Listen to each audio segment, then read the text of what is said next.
안녕하세요. Assalomu alaykum hammaga. Bugun Eclipse Entertainment'ning ilk guruhi Solara bilan yaqindan tanishasiz va bu guruh haqida ma'lumotlarni men, Solaraning a'zosi Laura va guruhimiz Unisi Melora aytib o'tadi.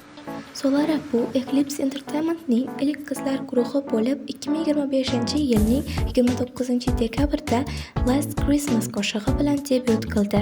Fandom nomi Elisa, guruhda esa 5 ta a'zo bor. Ular Nessa, Runa, Sumi, Laura, Melora guruhda hamma pozitsiyalar bor. Vokalist, rapper, dancer va vizual. Guruh har tomonlama qobiliyatli va sizning ko'ngillaringizdan albatta joy oladi. Endi esa memberlarni tanishtiramiz. Birinchi member Laura. Asl ismi Maknuna.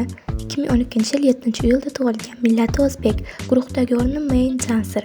Yaxshi ko'rgan rangi oq va qora. Sevimli guruhi Blackpink, BTS, TXT, Idol. Yaxshi ko'rgan kinosi esa Samaya Lutshaya. Hayvoni jo'ja.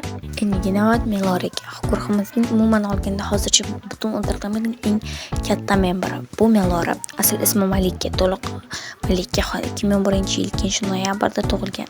Guruhdagi o'rni Ice, ya'ni main vokalist, lead rapper, lead dancer. Hayvoni meduza. Yaxshi ko'rgan rangi qora. Yaxshi ko'rgan daramalari ko'p.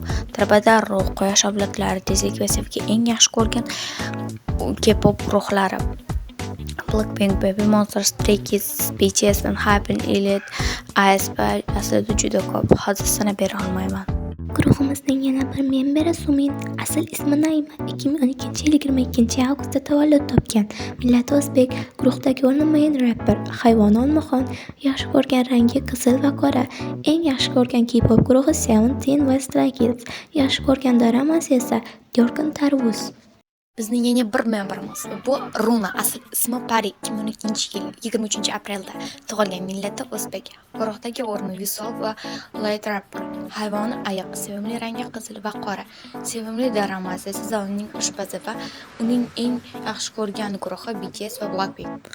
Guruhimizning yana bir ajoyib memberi Minesa. Asl ismi Dildora. 2012-yil 26-avgustda tug'ilgan va millati o'zbek. Guruhdagi o'rni lead vokal va lead rap. Hayvoni tulki. Sevimli rangi qora. Yaxshi ko'rgan daramasi Do'zaxdan kelgan sudya. Maktabdan keyingi majburiyatlar qonli o'yin. Sevimli K-pop guruhi esa BTS, Blackpink, Baby Monster. Xo'sh, biz a'zolar bilan tanishdik. Bilib oldingizki, guruhda hali lider yo'q, lekin keyinchalik guruhning bu pozitsiyasi ham tanlanadi. Shunchaki hozircha hamma a'zolar liderlik uchun sinov muddatida. Umid qilamizki, bizning guruhimiz sizga yoqadi va sevimli guruhingizga aylanadi. Agar siz allaqachon bizning muxlisimiz bo'lsangiz, biz bundan juda xursandmiz, Elisa.